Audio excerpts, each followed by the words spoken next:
Shalom, apa kabarnya? Luar biasa, kita sungguh bersyukur, berterima kasih kepada Tuhan. Tidak terasa kita sudah ada di pertengahan tahun ya. Kita sudah ada di bulan Juni ini dan kita melihat bagaimana Tuhan menuntun kita gerejanya dari awal tahun sampai di pertengahan tahun ini. Dengan visi rooted ya, dimaknai adalah supaya kita menjadi orang-orang Kristen yang berakar kuat. Terlebih di tengah-tengah situasi yang sulit di bangsa kita, di dunia ini saat-saat ini. Ya, kalau kita berakar kuat di dalam Tuhan, apapun yang terjadi di dalam hidup kita, kita akan tetap kuat kokoh di dalam Tuhan. Amin. Ya, saya suka tanaman, saudara. Satu kali saya lihat salah satu tanaman yang saya sukai, wow, batangnya sudah patah, termasuk dengan daun-daunnya. Jadi hanya sedikit ada batang yang muncul begitu. Tapi tidak lama kemudian saya melihat, ada tunas baru. Wow, puji Tuhan. Itu berarti dia akan bertumbuh, itu berarti dia akan berdaun lagi dan menghasilkan bunga. Amin saudara. Apa penyebabnya? Karena masih berakar. Orang Kristen yang berakar kuat, dia bisa mengalami masalah-masalah yang sulit di dalam hidupnya. Tapi kalau dia berakar di dalam Kristus, dia akan tetap memiliki kehidupan dan tetap akan terus bertumbuh. Yang mau berakar katakan amin. Kita beri tepuk tangan buat Allah lagi. Dan 2 bulan sudah berturut-turut, di bulan April, di bulan Mei kita telah belajar rooted with purpose, yaitu berakar dengan tujuan. Di sana kita diberitahu ya, kenapa Tuhan memanggil kita, Tuhan memilih kita dan menyelamatkan kita. Dengan berbagai macam cara dia memanggil kita. Ada yang disembuhkan dari sakit, ada yang ditolong dari kebangkrutannya, ya, ada yang ditolong dari masalah pernikahan rumah tangganya dengan berbagai macam cara. Tapi yang penting kita adalah ketemu dengan Tuhan Yesus, amin. Namun kita harus tahu apa tujuannya. Saya dipanggil, dipilih, diselamatkan. Apakah hanya sekedar untuk disembuhkan? Apakah hanya sekedar untuk diberkati? Apakah hanya sekedar untuk dipulihkan? Lalu stop sampai di situ. Enggak. Ya, ternyata Tuhan punya tujuan. Dalam kitab Roma pasal 8 ayat 29, kita dipanggil, dipilih untuk menjadi serupa dan segambar dengan anaknya Yesus Kristus. Ya, bukan berarti semua harus operasi plastik, lalu bikin muka mirip sama Tuhan Yesus. Bukan itu maksudnya. Artinya kita memiliki karakter Kristus. Ada kasih, ya, melayani, rela berkorban, lemah lembut, rendah hati, hidup di dalam ketaatan dan pengampunan. Itu karakter-karakter Kristus. Saudara mau memiliki karakter ini, amin? Ya, sudah mendoakannya? Ya kan? Ada yang diem. Kalau saudara mau memilikinya, saudara harus mulai mendoakannya, katakan amin. Sebab apa yang saudara doakan, saudara pasti akan miliki. Apa saja yang kamu minta, dengan penuh kepercayaan, kata Tuhan, kamu akan menerimanya. Jadi didoakan, bukan hanya didengar, bukan hanya tahu, tapi didoakan. Supaya firman Allah itu menjadi milik saudara. Jadi tujuannya kita dipanggil, dipilih, diselamatkan, bukan untuk jadi orang kaya. Bukan untuk menjadi orang yang sukses, terkenal, ya. Bukan itu, tujuan utamanya adalah saya dan saudara dipanggil untuk menjadi serupa dan segambar dengan Yesus. Bagi Tuhan untuk memberkati adalah hal yang mudah. Bagi Tuhan untuk menjadikan kita orang yang ditinggikan adalah hal yang mudah. Tapi kalau kita tidak memiliki karakter Kristus dalam hidup kita, justru berkat itu, kesuksesan itu bukan memberkati kita. Nanti bisa menghancurkan kita. Ya toh? Ada orang-orang yang sudah diberkati, udah gak rasa cukup lagi. Tadi istrinya 1, sekarang mau 2. 2 gak cukup, mau 3. Ya kita jadi aneh-aneh gitu kan. Udah diberkati bukan makin setia sama Tuhan, ya beribadah kepada Tuhan, makin kendor, makin menjauh daripada Tuhan. Dulu ketika dalam masalah, dalam kesulitan, doa sungguh-sungguh. Tapi setelah itu dia mulai undur daripada Tuhan. Ya, jadi tujuan utamanya bukan itu. Tapi tujuan utamanya adalah supaya kita menjadi serupa dan segambar dengan Yesus. Kalau sudah serupa dan segambar dengan Yesus, dia tahu apa artinya hidupnya diberkati. Ya, yaitu untuk melayani Tuhan, untuk memuliakan Tuhan, makin rendah hati, ya, makin tahu apa tujuan hidupnya untuk diberkati, disembuhkan, dipulihkan rumah tangganya, dia tahu, yaitu untuk memuliakan Tuhan. Ya, nah di bulan ini kita diberitahu caranya untuk menjadi serupa dengan Kristus, yaitu menjadi murid Yesus. Itu sebabnya tema bulan ini yaitu rooted as his disciples, yaitu berakar sebagai murid Yesus. Mari kita ucapkan bersama-sama 2, 3, berakar sebagai murid Yesus. Belum semua, 2, 3, berakar sebagai murid Yesus. Dan minggu lalu kita juga sudah belajar bahwa untuk menjadi murid Yesus, Yesus memberikan undangan. Ya, mari ikut aku. Dia Tuhan yang maha kuasa. Dia punya kekuasaan, tapi dia bukan orang yang otoriter. Ya, dia memberikan undangan kepada kita. Siapa yang mau ikut aku? Dan kemarin undangannya sudah diberitahukan.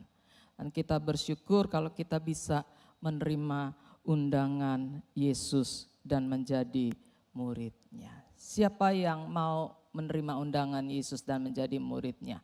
Boleh lambaikan tangannya tinggi-tinggi. Wow, kita beri tepuk tangan buat Allah kita. Senang jadi murid Yesus, saudara? Senang, saudara? Amin. Wow, saya senang. Kenapa? Karena Petrus berkata begini, di dalam dapat pewahyuan dari Bapa di surga, ketika Yesus bertanya, menurut orang siapakah aku ini? Petrus langsung berkata, engkau adalah Mesias, anak Allah yang hidup. Mesias artinya juru selamat. Dan anak Allah berarti dia adalah Allah yang hidup. Wow, keren kan? Kalau pemimpin kita juru selamat, amin. Pemimpin kita adalah Allah, bahkan Yesus berkata dengan tegas, akulah jalan, kebenaran dan hidup. Aku jalan, kebenaran dan hidup. Tidak ada seorang pun yang bisa datang kepada Bapa tanpa melalui aku. Dan kita bersyukur Yesus jalannya. Jalan yang benar, artinya kita tidak akan tersesat. Dan dia akan membawa kita kepada hidup dan hidup yang kekal. Yuk kita beri tepuk tangan buat Allah kita. Ya, kalau dulu saudara pernah dipimpin oleh setan, pernah menjadi membernya, ya toh, pernah jadi agennya. Apa tuh jadi agen setan? Di dukun.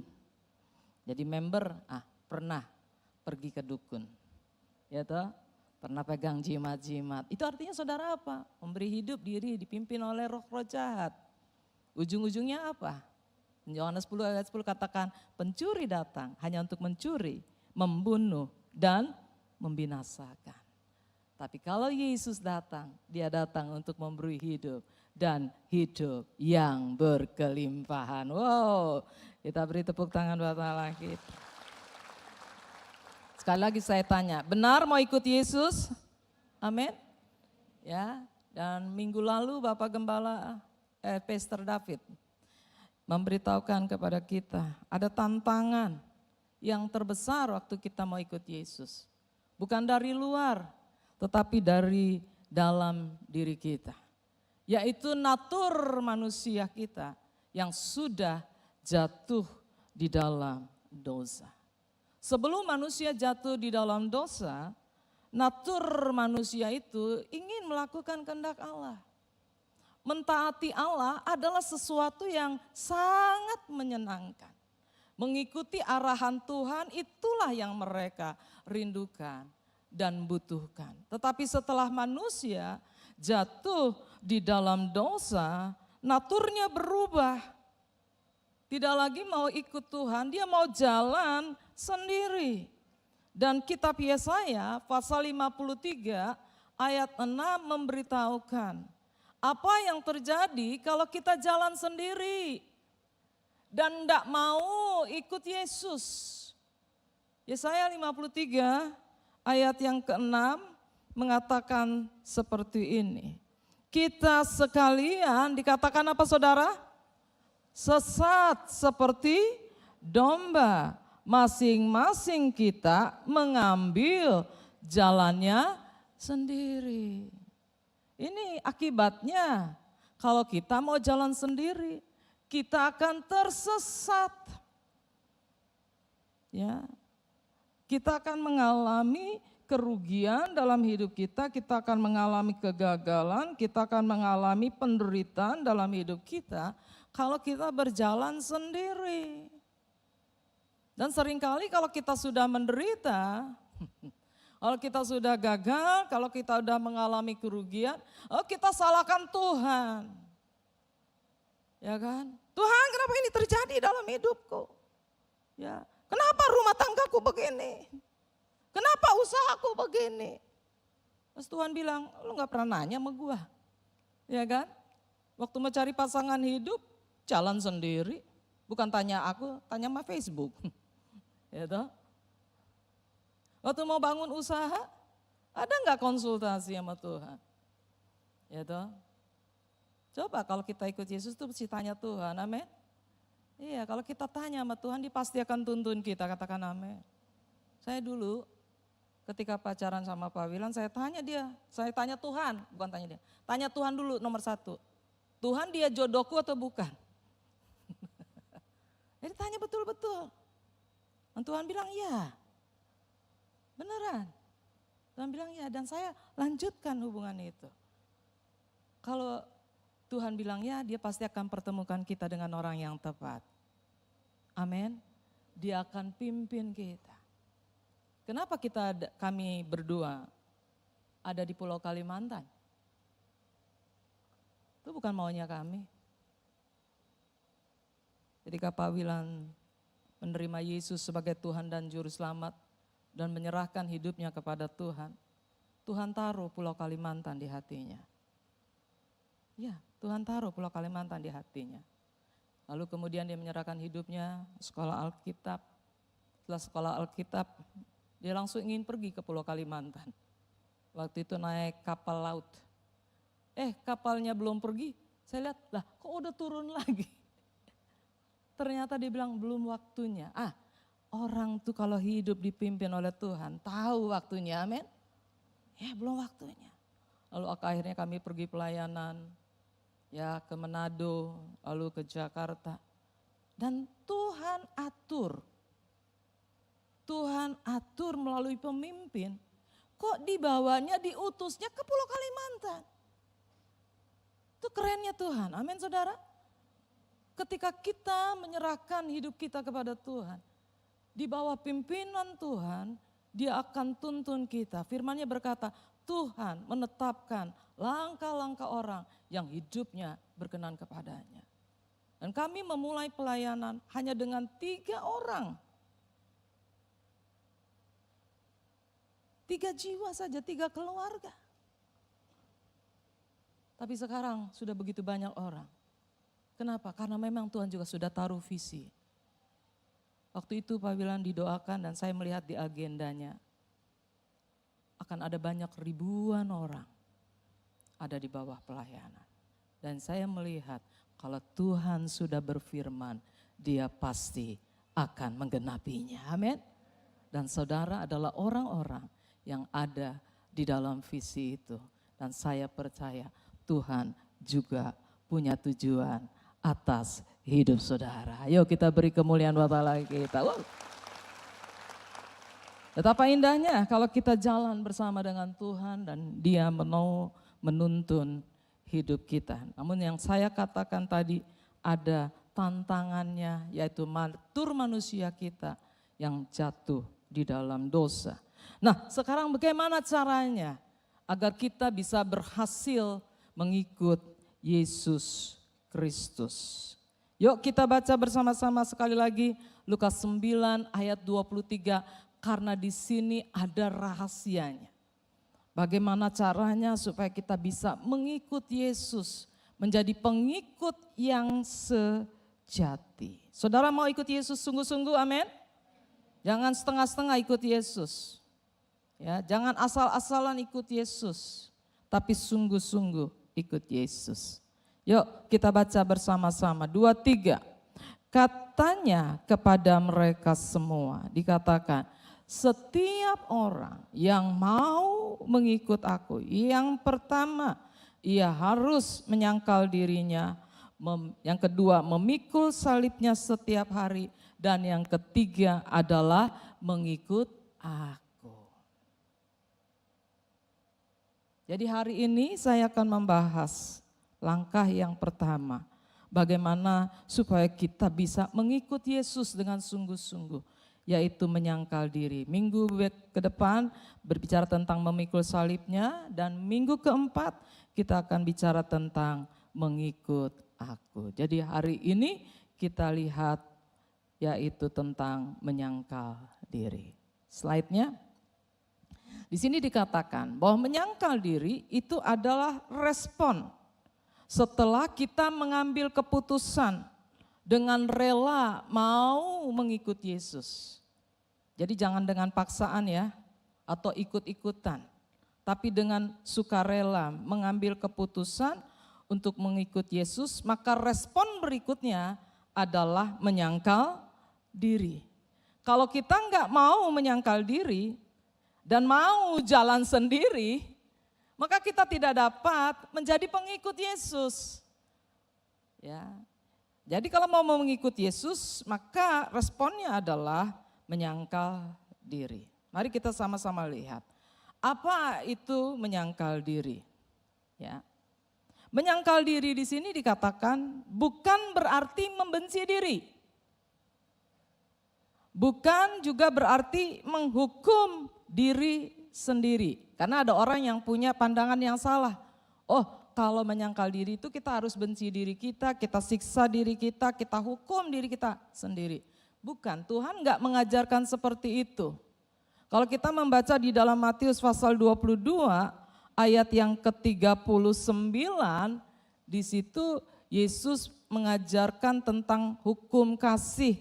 Dikatakan, dan hukum yang kedua yang sama dengan itu ialah, baca bersama-sama 2, 3, sesamamu manusia dikatakan seperti dirimu sendiri. Jadi kita harus mengasihi diri kita sendiri, katakan amin.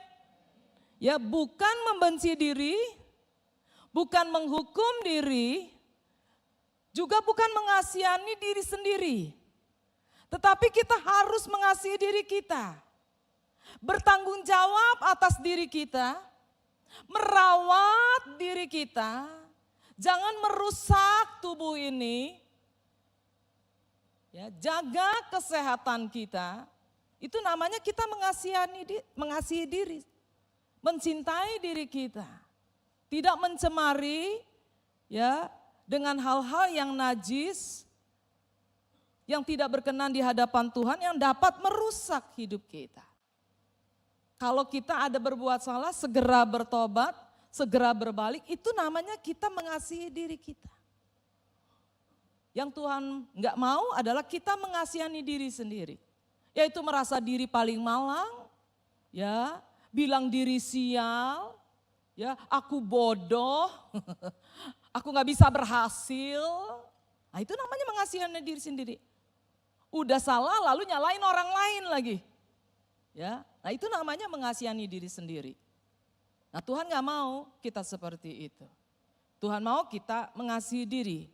Karena setiap kita adalah pribadi yang sangat berharga di mata Tuhan. Ayo kita beri tepuk tangan buat Allah kita. Ya, Roma 5 ayat 8 menunjukkan bahwa setiap kita adalah pribadi yang sangat berharga. Bukan dia memberikan emas, bukan dia memberikan permata, atau masing-masing uang 1 miliar di tempat ini. Itu enggak sebanding dengan apa yang dia berikan kepada kita. Roma 5 ayat 8 mengatakan akan tetapi, apa saudara? Allah menunjukkan kasih-Nya kepada kita oleh karena Kristus telah mati untuk kita ketika kita masih berdosa. Seharusnya saudara bersuka cita dengar ayat ini. Kita beri tepuk tangan buat Allah kita. Ya, katakan diri saya, belum semua, diri saya sangat berharga. Seharga kematian Yesus di atas kayu salib buat saya. Yuk sekali lagi kita beri tepuk tangan buat Allah kita. Ya, jadi menyangkal diri bukan membenci diri atau menganggap diri tidak berharga, apalagi menghukum diri sendiri. Bukan juga berarti, next kita lihat slide-nya, tidak boleh menjadi diri kita sendiri. Bukan berarti kita tidak boleh menjadi diri kita sendiri dengan keunikan dan kepribadian masing-masing. Ya ini nggak perlu disangkal, memang setiap orang punya kepribadian yang berbeda-beda. Ada yang sanguin, ceria orangnya, ya walaupun susah nggak kelihatan susah, dia selalu senyum. Ada orang yang plekmatis, kalem-kalem gitu ya. Ada orang yang koleris, keras gitu. Ada orang yang analitis, melankolis gitu. Wah maunya serba perfeksionis. Nah itu adalah pemberian dari Tuhan juga dengan bakat yang berbeda-beda. Nah hal itu enggak perlu disangkal karena itu adalah pemberian dari Tuhan. Kita bisa tegas tapi tidak kasar. Kita bisa tenang tapi kita tidak takut bersaksi. Jadi menyangkal diri bukan berarti kita tidak boleh menjadi diri sendiri dengan keunikan dan kepribadian masing-masing. Menyangkal diri juga bukan berarti kita tidak boleh punya keinginan, rencana atau menikmati berkat Tuhan. Jadi ada pandangan-pandangan ya, ikut Tuhan tuh harus selalu menderita begitu loh. Tidak boleh menikmati hidup itu hal yang duniawi, padahal tidak demikian. Ikut Tuhan juga ada sukacitanya, amin. Iya. Jemaat di Makedonia di 2 Korintus pasal 8 ayat 2 itu dituliskan seperti ini. Ya. Selagi dicobai dengan berat. Ada yang mengalami pencobaan berat hari ini? Dalam pelbagai penderitaan, baca bersama-sama 2-3, sukacita mereka dikatakan apa? Meluap. Ya, dan dikatakan meskipun mereka sangat miskin, berada di bawah garis kemiskinan. Namun mereka kaya dalam kemurahan. Wow, ini keren nih orang Kristen yang seperti ini nih. Sudah sangat miskin, ada di bawah garis kemiskinan, menderita dengan berbagai pencobaan, tapi sukacitanya meluap-luap. Jadi ikut Tuhan ada sukacita, katakan amin. Ya, ada damai sejahtera dalam kehidupan kita. Jadi menyangkal diri bukan berarti saudara nggak boleh punya keinginan, boleh punya keinginan, boleh punya rencana, boleh. Namun saat kita mempunyai keinginan, mempunyai rencana, jangan lupa libatkan Tuhan dalam hidup kita, katakan amin. Yuk coba kita baca nih, Yakobus 4:13 sampai dengan ayat yang ke-15. Ya, ini contohnya orang yang berencana. Ya. Dikatakan demikian, jadi sekarang hai kamu yang berkata, hari ini atau besok kami berangkat ke kota Anu. Dan di sana kami akan tinggal setahun dan berdagang serta mendapat untung. Dia jadi lagi berencana nih untuk pergi ke satu kota. Sedang kamu tidak tahu apa yang akan terjadi besok. Apakah arti hidupmu?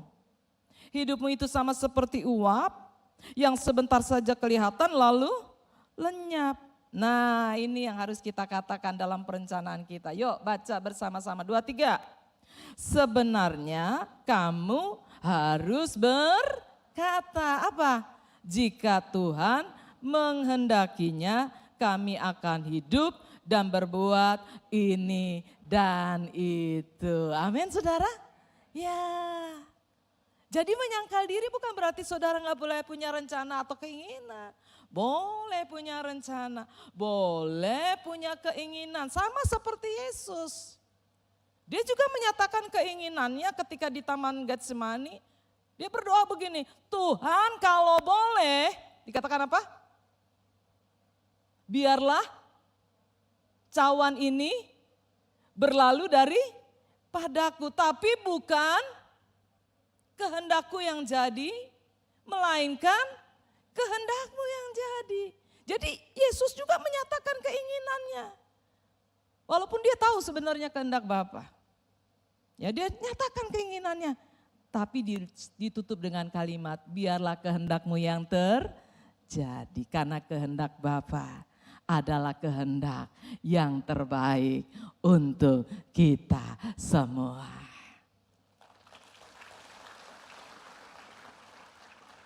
Jadi ini kalau anak-anak muda nih datang ke tempat ini. Lalu waktu lagi lewat, di depan tuh ada cewek baju merah. Dia doa sungguh-sungguh, dilihat, disorot sama kamera. Tuhan, aku senang. Pandangan pertama, lalu jatuh cinta, berjuta rasanya. Boleh nggak nyatakan keinginan? Ragu-ragu? Boleh. Ya, Tuhan aku mau. Tapi jangan begini. Tuhan, kalau engkau nggak jawab kerinduan hatiku ini, aku nggak akan ke gereja ini lagi. Aku nggak akan doa-doa lagi. Dan aku akan gantung diri di pohon tomat. Nggak usah gitu, amin saudara. Boleh nyatakan, keinginan saudara boleh. Ya, Tuhan tapi diakhiri dengan kalimat, biarlah kehendakmu yang terjadi. Aku mau berbisnis Tuhan dengan si ini. Aku mau ini Tuhan. Gimana menurut kehendak Tuhan? Biarlah kehendakmu yang terjadi. Salah seorang pengusaha berapa hari yang lalu telepon dengan saya. Bu, saya mau ada deal-dealan nih ketemu sama pengusaha di Jakarta. Ya toh, tolong bantu doa Bu. Oke kita doa. Berapa kemudian saya tanya lagi, gimana kabarnya? Jadi enggak deal-dealannya? Enggak jadi Bu. Ternyata orangnya gini. Wah puji Tuhan. Ternyata doa menolong kita untuk dijauhkan dari orang-orang yang tidak baik. Coba kalau langsung jalan sendiri lalu bikin deal-dealan begitu. Ya kan? Kita bisa ketemu dengan orang yang tidak baik. Yang bisa merugikan kita. Jadi bawa segala sesuatu di dalam doa. Dan kalau kita tidak tahu kalau itu adalah kehendak Tuhan. Akhiri dengan kalimat, biarlah kehendakmu yang terjadi. Sebab kehendak Tuhan pasti yang terbaik dalam hidup kita. Yang setuju katakan amin. Kita beri tepuk tangan buat Allah kita. Lanjut. Menyangkal diri juga bukan selalu mengalah dan mau ditindas. Tidak berani berkata tidak. Tapi menyangkal diri yang benar bisa tetap tegas terhadap kebenaran. Tidak dikuasai ego atau ingin balas dendam. Jadi kita sudah lihat nih yang bukan-bukan penyangkalan diri. Nah sekarang apa itu menyangkal diri? Ya, kalau di dalam bahasa Indonesia kata menyangkal artinya berkata tidak. apakah kamu ada ambil uang? Oh tidak, gitu kan jawabnya. Lalu ditanya, lu kenal Veronica kok? Oh tidak, nggak kenal, aku nggak kenal gitu kan. Itu loh yang ya kan. Nah menyangkal itu seperti itu, artinya berkata tidak. Kalau menyangkal diri artinya berkata tidak pada diri kita sendiri. Oh Ibu Sandra Wilan ya, oh bukan, saya Sandra Bulog. Itu namanya menyangkal diri. Nah kalau pengertian Indonesia. Nah sekarang di dalam arti bahasa aslinya seperti apa? Ini dia ya. Artinya melepaskan diri atau menolak ketertarikan dengan sesuatu secara total. Nah kalau dalam Lukas 9 ayat 23 terjemahan sederhana Indonesia TSI ya, maka kalimat Lukas 9 ayat 23 berbunyi seperti ini. Setiap orang yang mau mengikut aku, dikatakan dia harus apa saudara? Melupakan kepentingannya sendiri. Wow, ya next kita lihat lagi slide-nya. Ini berarti menjadi murid Kristus, seseorang tidak lagi menjadikan dirinya sebagai pusat dan pemilik hidupnya sendiri. Kalau dia dulu yang memerintah, sekarang dia harus turun tahta.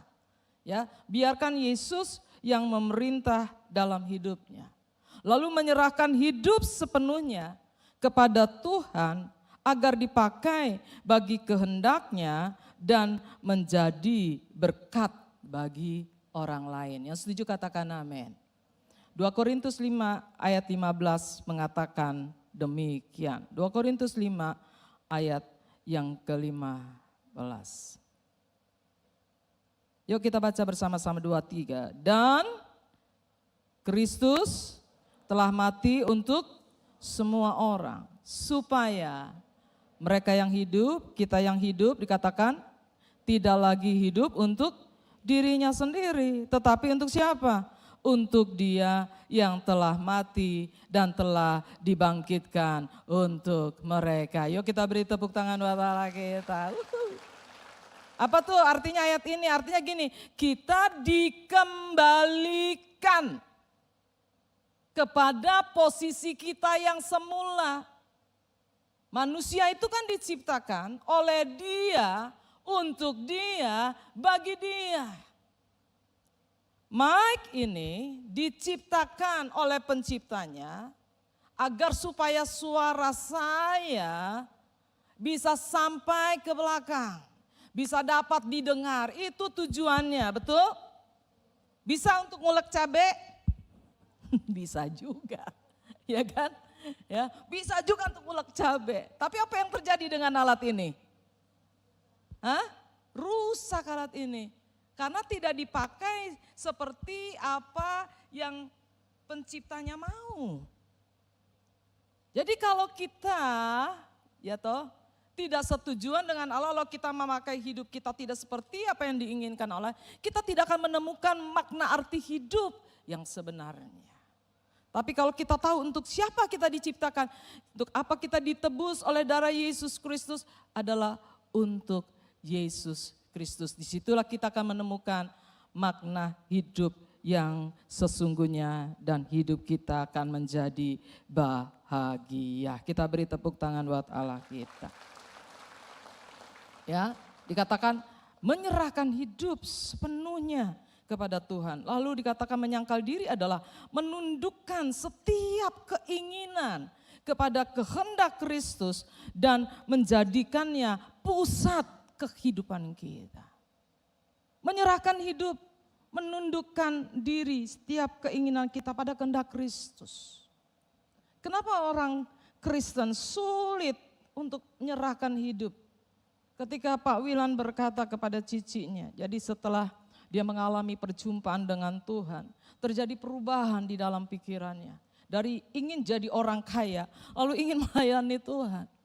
Ya, dia waktu itu lagi kuliah di Institut Pertanian Bogor. Dan dia berkata kepada cicinya, aku mau berhenti kuliah. Aku mau jadi hamba Tuhan. Menyerahkan hidup. Langsung cicinya berkata, kamu kalau mau jadi pendeta mau makan apa? Mau makan batu. Kok bisa punya pikiran, prasangka yang buruk? Ketika kita mau menyerahkan sama Tuhan hidup kita. Tapi enggak semua harus jadi pendeta maksud saya. Ya kan? Tapi ketika kita menyerahkan hidup kita, kita tunduk pada firman Tuhan, kita mau mentaatinya, seringkali kita punya prasangka yang buruk tentang Tuhan. Pemazmur juga begitu, ya. Di dalam kitab Mazmur pasal 31 ayat 23, dia juga punya prasangka yang buruk. Coba kita lihat ayat ini. Ya, Mazmur 31 ayat 23. Kenapa orang Kristen sulit untuk menyerahkan hidup dan tunduk pada firman-Nya? Karena ada prasangka-prasangka. Dikatakan begini, aku menyangka dalam kebingunganku. Dikatakan apa? Aku telah terbuang dari hadapan matamu. Dia merasa dirinya tertolak gitu loh. Ya, seringkali kan kita begitu. Hidup dengan perasaan bersalah gitu kan. Lalu nggak bisa membangun hubungan dengan Tuhan. Tetapi dikatakan di sini, sesungguhnya, baca bersama-sama 2-3. Baca yang keras. Semuanya 2-3. Engkau mendengarkan suara permohonanku ketika aku berteriak kepadamu minta tolong. Kadang-kadang kita tuh punya prasangka yang buruk. Sehingga kita tuh nggak berani menyerahkan hidup kita kepada Tuhan dan mentaati firman Tuhan. Contoh, ada firman Tuhan berkata dalam Efesus 6 ayat 1-2. Hormatilah ayahmu dan ibumu. Hai anak-anak, taatilah orang tuamu di dalam Tuhan.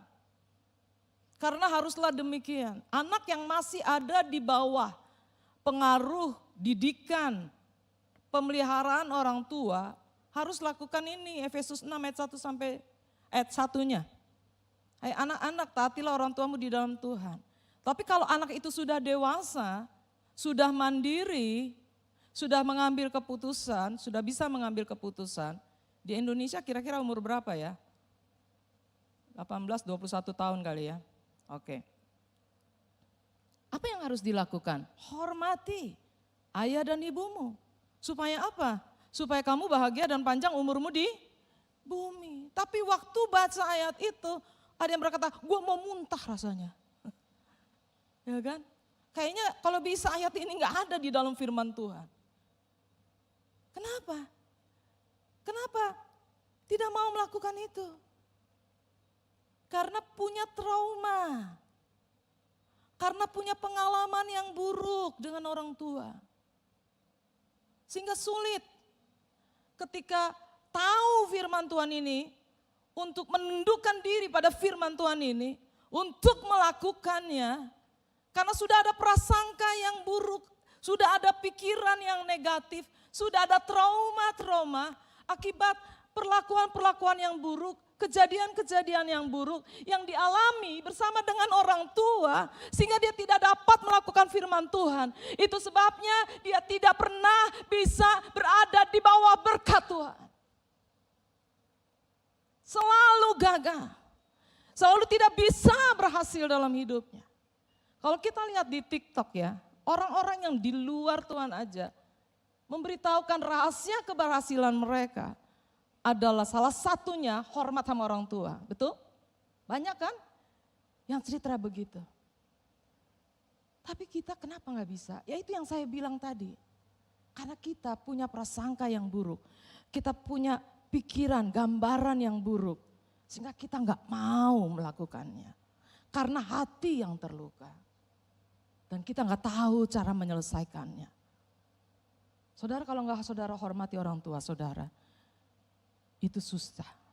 Tapi kalau saudara hormati orang tua, ada orang tua ngomong ya, sorry, saudara mungkin nggak dapat warisan. Seperti Yakub, waktu dia mau pergi ke rumah pamannya Laban. Setelah dia kembali, lalu dia bilang sama Tuhan, Tuhan, waktu aku menyeberang sungai Yordan, mau pergi ke paman Laban, aku hanya dengan sebatang tongkat, tapi dengan berkat dari orang tua. Dan sekarang dia pulang dengan begitu banyak pasukan, dengan begitu banyak harta, dengan begitu banyak kekayaan. Diberkati oleh orang. Saudara, gak usah minta warisan, gak usah berebut warisan, amin. Minta berkat dari orang tua. Tapi caranya gimana? Hormati. Oh, kalau gak dihormati gimana orang tua mau berkati? Bisa-bisa orang tua ngutuk, bener gak? Itu kalau orang tua gak di dalam Tuhan. Ya, tapi kalau orang tua di dalam Tuhan, jangan ngutuk anak ya. Woi, halo. Kalau sempat ngutuk ya dicabut dalam nama Yesus. Ya, ini agak serem-serem nih biarin. Ya toh? Nah di FC3, di Renew Life, ada tuh pemulihan hati Bapa. Supaya hati kita yang terluka itu dengan orang tua dipulihkan. Dengan demikian kita bisa belajar menghormati orang tua. Salah satu volunteer ya pernah cerita kepada saya bahwa dia punya orang tua sampai mau deket-deket hari terakhirnya.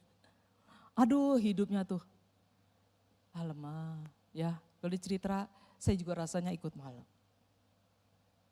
Dia cerita waktu masih kecil itu dipukul, waktu didisiplin itu bukan dengan kayu, dengan rantai besi. Dan dia juga sempat marah sama mamanya ya karena gak menolong mereka. Satu kali dia bercerita, kami tidur satu kamar dengan mama. Udah satu ranjang, adiknya tuh turun. Kenapa? Karena gak mampu tidur dengan mamanya. Rasanya mau ditendang jatuh mamanya. Kenapa? Karena ada luka-luka di hati. Dan gak tahu cara menyembuhkannya. Jadi nanti kalau ada retreat FC3 ikut ya. Halo? Woi, amin. Supaya saudara bisa dipulihkan.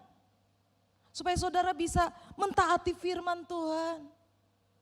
Dan volunteer ini dengar firman Tuhan.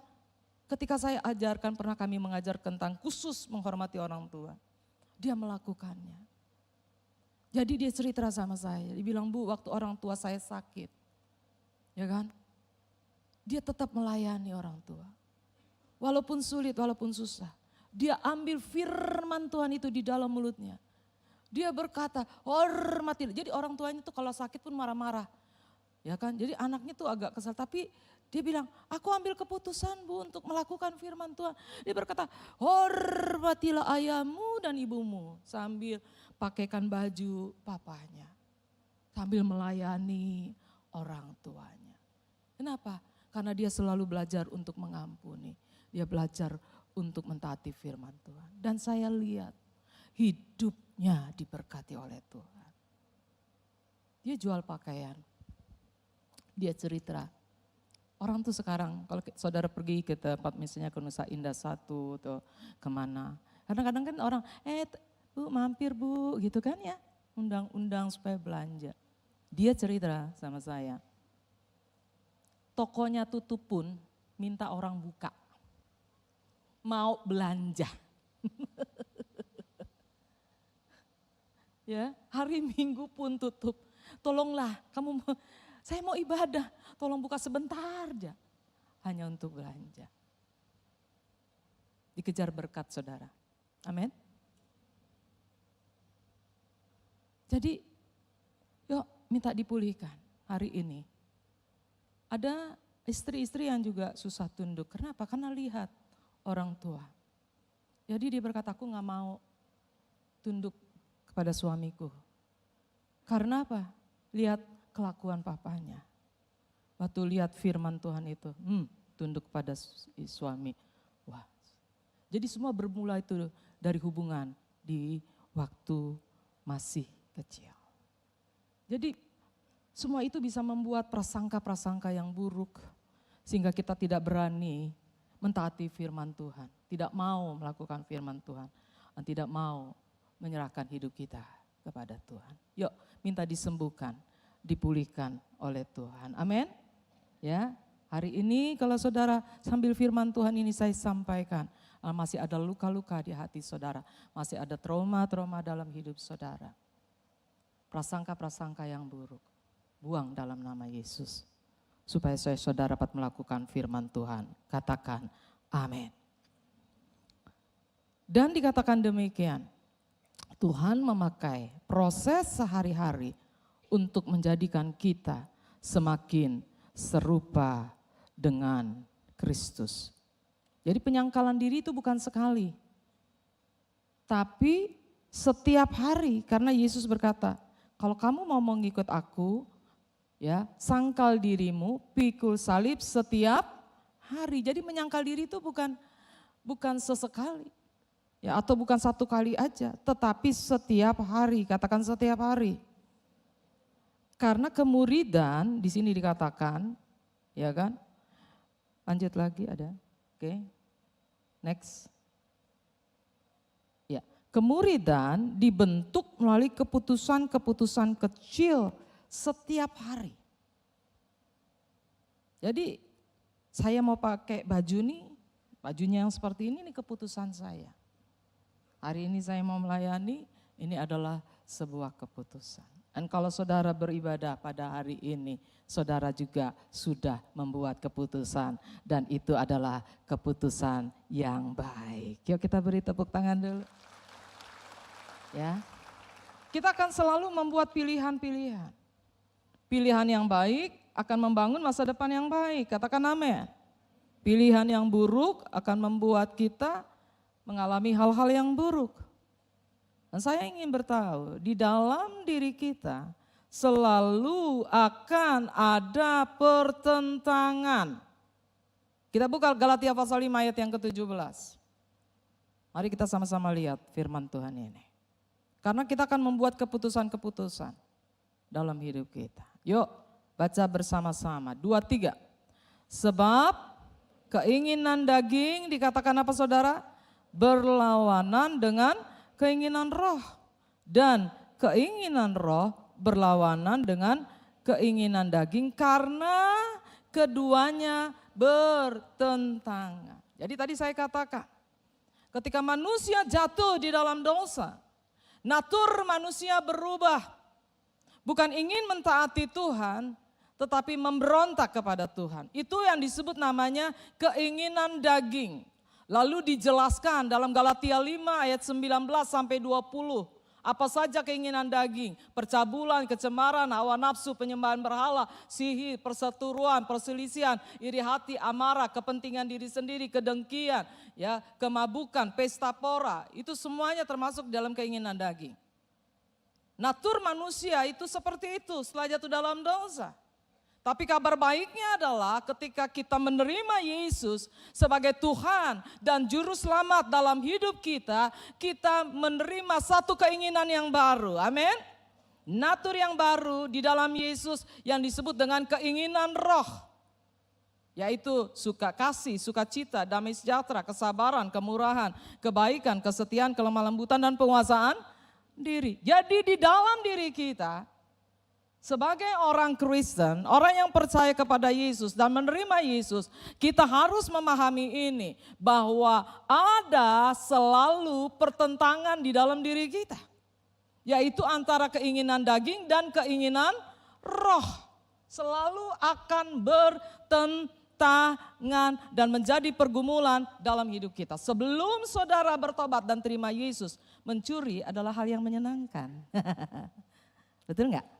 Mungkin dulu saudara nih ya, sebelum bertobat pergi ke supermarket, lalu ngambil barang, gak ada rasa bersalah tuh, rasanya happy-happy saja, hari ini sudah berhasil makan tanpa bayar. Tapi setelah menerima Yesus, ada gak perasaan mulai gak enak? Iya, dulu sebelum menerima Yesus kalau bicarakan orang, bergosip, digosok tambah sip. Tapi sekarang habis ngomongin orang, pulang, aduh aku rasa bersalah. Kenapa ya tadi aku begitu? Pernah ngalami seperti itu? Pernah ngalami seperti itu? Ya, karena ada pertentangan di dalam diri kita. Ada yang bertentangan. Nah kita harus memilih nih, keinginan daging atau keinginan roh. Kita harus memilih yang mana yang kita mau ikuti. Saudara lagi gak punya uang nih, ya kan? Lalu saudara berdoa, Tuhan berkati aku Tuhan. Tolong aku Tuhan, buka jalan buat aku. Supaya aku dapat berkat. Amin. Wah, keluar dari ruang doa, dia bersemangat. Ada iman. Kalau dia nyanyi, aku diberkati, sepanjang hidupku diberkati.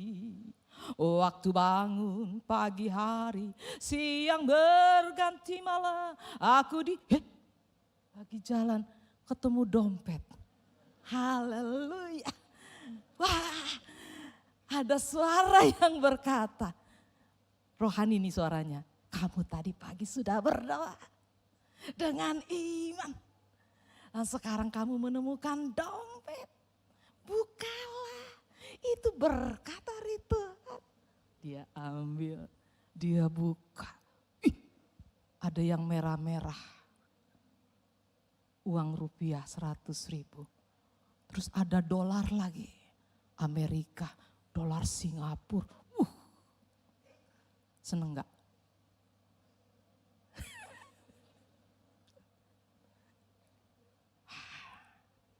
Ada suara yang berkata, Tuhan mendengar doamu.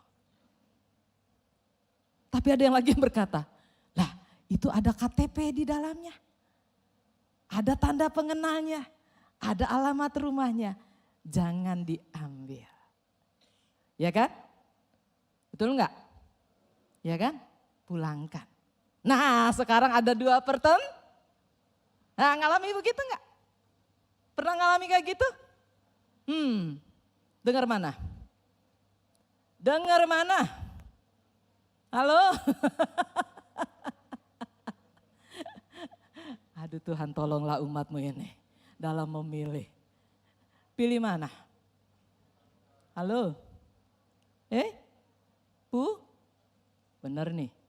Cius nih? Hah? Ya itu begitu tuh.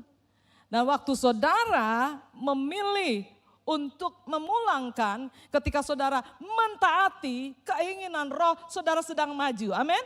Saudara sedang bertumbuh di dalam Tuhan. Saudara makin menjadi serupa dengan Yesus. Tapi waktu saudara tidak melakukannya, ya, saudara ambil uang itu buat diri saudara sendiri. Saudara sedang mengalami kemunduran kerohanian dalam hidup saudara. Saudara tidak menjadi serupa dengan Yesus, serupa dengan setan ya. Karena setan datang untuk mencuri, membunuh dan membinasakan. Kalau saudara dihianati, sakit hati, ada 2 pilihan. Balas atau mengampuni. Selalu akan begitu.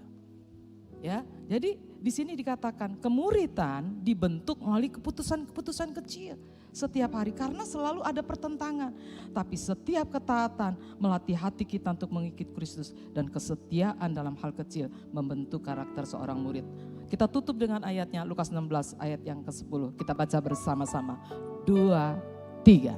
Barang siapa setia dalam perkara-perkara kecil, ia setia juga dalam perkara-perkara besar. Dan barang siapa tidak benar dalam perkara-perkara kecil, ia tidak benar juga dalam perkara-perkara besar. Oh kalau saudara setia dengan yang kecil, saudara ikuti tuntunan Roh Kudus, saudara akan dipercayakan hal-hal yang besar. Siapa yang mau dipercayakan hal yang besar, boleh angkat tangannya? Wow, katakan kiri kanannya, yuk setia dengan perkara yang kecil. Jangan anggap remeh perkara yang kecil. Perhatikan sini. Sebentar lagi kita pulang, makan bareng bersama-sama di rumah masing-masing. Ya kan? Perhatikan baik-baik. Hal yang kecil jangan diremehkan karena akan menjadi jembatan untuk masuk perkara yang besar. Terima hal yang kecil, taati yang kecil, lakukan seperti engkau mengerjakan perkara-perkara yang besar dengan segenap hati. Karena pasti akan membawa engkau masuk dalam perkara-perkara yang besar. Sambil menunggu perkara yang besar datang dalam hidupmu, setialah dengan perkara-perkara yang kecil. Siapa yang mau? Boleh angkat tangannya?